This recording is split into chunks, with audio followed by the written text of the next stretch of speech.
2024년 신사일주 갑진년 운세를 보겠습니다. 먼저 천간과 지지의 관계입니다.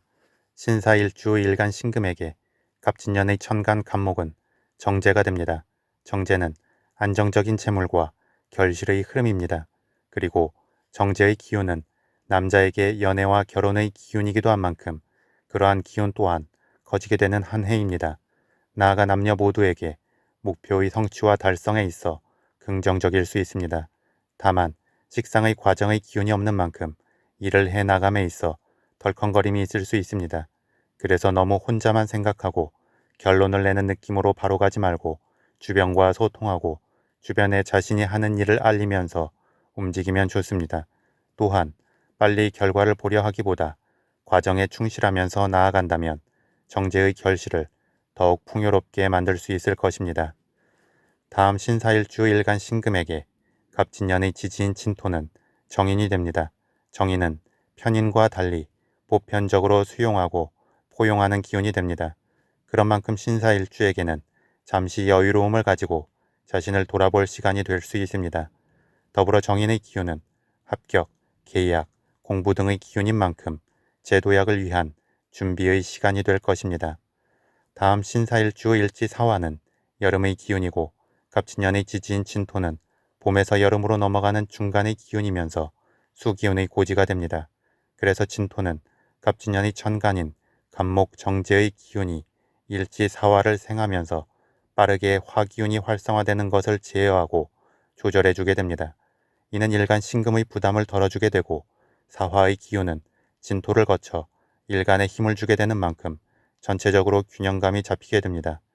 게다가 천간 갑목은 수기운을 함축한 진토에 안정적 뿌리를 내릴 수 있고 진토 또한 천간 갑목을 통해 잠재된 기운을 깨우게 되어 고지에 암장된 수기운이 적절히 작용할 수 있도록 돕게 됩니다.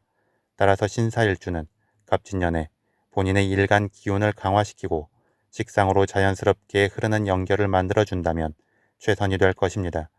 이를 위해서는 본인의 중심성과 주체성을 강화할 필요가 있고 혼자 움직이기보다 마음이 맞는 사람이나 자신을 도와주는 사람과 함께 하면서 힘을 받으면 좋습니다. 또한 일을 행함에 있어 주변과 보조를 맞추고 일의 진행에 관하여 주변과 공유하고 소통하면 좋습니다. 그러면 신사일주는 갑진년에 안정적 결실과 성과를 거두고 그것을 통해 직위와 권위가 올라가면서 자신의 입지를 탄탄하게 다질 수 있게 될 것입니다. 하지만 혼자 무언가를 전부 다 하려 하거나 아니면 상황에 안주하거나 눌려서 어떤 움직임도 하지 않으려 하면 앞으로 나아가는 듯 하다가 다시금 침체되어 제자리 걸음으로 끝날 수 있습니다. 따라서 책임의 무게를 감당하고 자신이 목표로 하고 해야 할 바를 잘 해낼 수 있다는 자신감을 키우고 그러한 자신감이 생길 수 있도록 주변과 상황과 관계를 이용한다면 좋을 것입니다. 다음 신살의 작용을 보겠습니다. 신사일주 일지사화는 역마살의 기운입니다. 그리고 사화의 지장간 안에는 병화 정관, 무토 정인, 경금 겁재의 기운이 내재해 있습니다.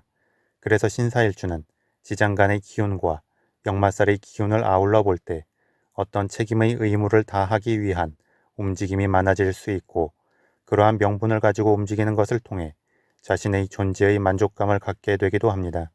이는 자신을 필요로 하는 곳이나 사람에 대해 피로감을 느끼면서도 끌려가게 되는 느낌으로 나타나기도 합니다.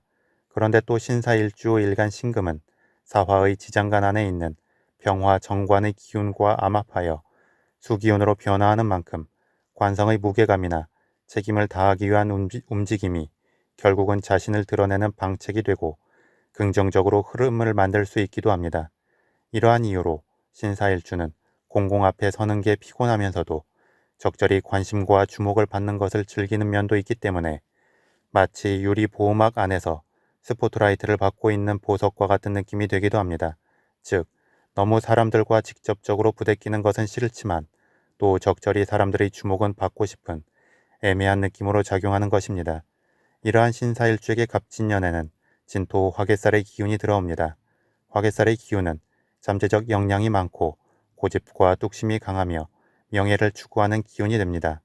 그리고 이 진토 화개살의 기운은 일간 신금을 기준으로 정인의 기운이 되는 만큼 신사일주는 갑진년을 맞이하여 일관적이고 진득하게 자신이 생각한 바를 밀고 나가게 됩니다. 특히 이 진토 화개살의 기운은 일지사화의 생을 받고 작용하는 만큼 신사일주가 안정적으로 책임을 수행하면서 새로운 제도약을 위한 정보 수집과 아이디어 창출이 가능하게 할 것입니다. 다음 12신살의 관점에서 신사일주 일지사화를 기준으로 갑진년의 지지인 진토는 천살이 되고 일지사화는 지살이 됩니다. 천살은 하늘의 기운이 되는데 그런 만큼 직관력이 좋아지고 기운이 상승하는 특성이 있습니다. 그리고 천살은 하늘에서 주어지는 기운이기 때문에 불가항력적인 특성도 가지고 있고 그러한 불가항력성 때문에 그 기운에 강하게 휘둘릴 수도 있습니다. 이는 긍정이든 부정이든 강하게 그 기운이 드러날 수 있음을 뜻합니다. 그리고 이 천살의 기운은 일지사화의 생을 받기도 하고 일간 신금에게는 정인이 되는 만큼 신사일주는 갑진년에 과도한 자기 확신에 빠지거나 자기 세상에만 안주할 수 있고 수동적이 될 여지도 생깁니다. 그런데 기운이 그렇게 안으로 침체되는 느낌이 되면 기운 순환이 막히고 부정적일 수 있습니다. 따라서 신사일주는 갑진년에 주변과의 관계를 좀 더 돈독히 하면서 외부적 기운을 받으려 하면 좋고 본인 스스로도 아무런 자기 주관 없이 상황에 편승하기보다 주체성과 독립심을 가지고 주도적 행보를 함이 좋습니다. 설령 새롭게 도전적 행보를 보이지 않고 제자리를 지킨다고 하더라도 마음에서 주도권과 주관을 가지고 머무는 것과 주변 상황에 안주하여 머무는 것은 향후 흐름에 있어서도 큰 차이가 있기 때문입니다. 마지막으로 12운성론의 관점에서 보겠습니다. 신사일주 일지사화는 일간 신금을 기준으로 12운성론의 관점에서 사의 흐름이 됩니다. 사는 죽음을 의미하는 글자이지만 실제에서 죽는다는 의미는 아니고 죽음을 향해 가는 것처럼 간절한 몰입감에 빠지는 것을 의미합니다. 그래서 사의 기운은 장인정신을 상징하기도 합니다. 그런데 이 사의 기운이 일간 신금에게는 정관이 되는 만큼 신사일주에게는 일종의 강박증으로 나타날 수 있습니다. 즉, 어떤 생각에 대한 집착이 생기면 그 부분이 해결이 되거나 이해가 될 때까지 계속 곱씹게 되고 그로 인해 우울감이나 불안감도 따를 수 있습니다. 이는 긍정적으로 작용하면 강력한 기억력이 되고 상황 준비 능력이 되며 공감을 통한 배려의 마음이 되기도 합니다. 하지만 부정적으로 작용하면 스스로 피곤함을 과도하게 자초하는 결과로 이어질 수 있습니다. 따라서 신사일주는 기본적으로 부정적 생각은 거두고 그 생각을 향한 기운을 좀 더 즐겁고 활동적이며 자기만을 위한 무언가를 향해 이끌어가면 좋습니다. 한편 갑진년의 지지인 진토는 일간 신금에게 있어 묘의 흐름이 됩니다. 묘는 무덤에 갇힌 것처럼 자기 세상에 갇힌 느낌의 기운이 됩니다. 그래서 기본적으로 자기 보호 본능이 강해지게 되기에 손해보는 것을 싫어하고 계산이 빠를 수 있습니다. 또한 갇힌 기운이기 때문에 기본적 특성을 유지하다가도 그 패턴을 극단적으로 벗어나려 하기도 합니다. 그래서 때로는 자신을 위한 과도한 지출이나 돌발적 행동을 하기도 합니다. 그리고 신사일주의 사의 흐름이 묘의 흐름을 맞이하는 것은 아무래도 더 깊이 자기만의 세상에 갇히는 특성으로 나타날 수 있습니다.